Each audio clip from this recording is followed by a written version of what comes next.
Divorce ആവാന്ന് പറഞ്ഞതൊരു ക്രൈമായിട്ടുള്ളൊരു കാര്യമൊന്നുമല്ല. ചില ആളുകൾക്ക് അത് വേണ്ടി വരും.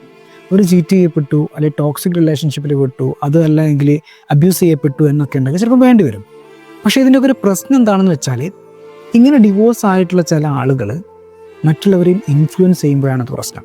അവരുടെ കൂട്ടുകാരികളൊക്കെ ഇൻഫ്ലുവൻസ് ചെയ്യുന്ന സമയത്ത്, അവർ ഫ്രണ്ട്സിൻ്റെ അടുത്ത് ഇങ്ങനെ പല കഥകളൊക്കെ പറയുന്ന സമയത്ത് അവർ ഹീലാക്കപ്പെടുകയല്ല, പലപ്പോഴും വെറുക്കപ്പെടുകയാണ് ചെയ്യുന്നത്. ഫ്രണ്ട്സ് ആവുന്ന സമയത്ത് പല കാര്യങ്ങൾ അങ്ങോട്ടും ഇങ്ങോട്ടും പറയും. ചിലപ്പോൾ ഹസ്ബൻഡ്സിൻ്റെ കാര്യവും പറയും. ഇങ്ങനെ പറയുന്ന സമയത്ത് അവർ ചോദിക്കുന്ന ചില ചോദ്യങ്ങളുണ്ട്. അവൻ നിനക്കെതിരെ ശബ്ദം ഉയർത്തിയോ? ഇട്ടിട്ട് പോര് നീ. നിന്റെ ബർത്ത്ഡേ അവൻ മറന്നെന്നോ? നിനക്ക് അവൻ ഒരു വാല്യൂം തരുന്നില്ല കേട്ടോ. അവൻ്റെ വീട്ടിൽ തന്നെ നിൽക്കണമെന്നോ? ഇതൊരു പീഡനാട്ടോ. എന്നെപ്പോലെ ഫ്രീ ബേർഡായിട്ട് നടക്കുക, സിംഗിളായിട്ട് നടക്കുന്നുള്ളത്. പക്ഷെ അവരൊരിക്കലും നിങ്ങളോട് പറയുന്നില്ല അവരനുഭവിക്കുന്ന വേദന എന്താണെന്നുള്ളത്. ഇപ്പോഴും പല രാത്രികളിലും അവർ കരയാറുണ്ടെന്നുള്ളത്, ഫോണിൽ നോക്കി ലോൺലിനെസ് അനുഭവപ്പെടുന്നുണ്ടെന്നുള്ളത്, അവൻ്റെ ഓരോ ഉയർച്ചയും താഴ്ചയും ഇപ്പോഴും അവൾ നോക്കി കാണുന്നുണ്ടെന്നുള്ളത്. പക്ഷെ നീയോ, അവൾ പറഞ്ഞ പല കാര്യങ്ങളും മനസ്സിലേറ്റി ടോക്സിക് അല്ലാത്തൊരു ബന്ധത്തിലും പ്രശ്നങ്ങൾ നീ ഉണ്ടാക്കാൻ തുടങ്ങുകയാണ്.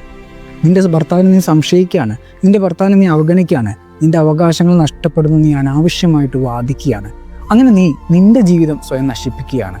മറ്റൊരാളുടെ വാക്കിനേക്കാളും നിന്റെ ചുറ്റും നടക്കുന്ന കാര്യങ്ങൾക്ക് പ്രാധാന്യം കൊടുക്കുക. മനസ്സിലാക്കാൻ ശ്രമിക്കുക.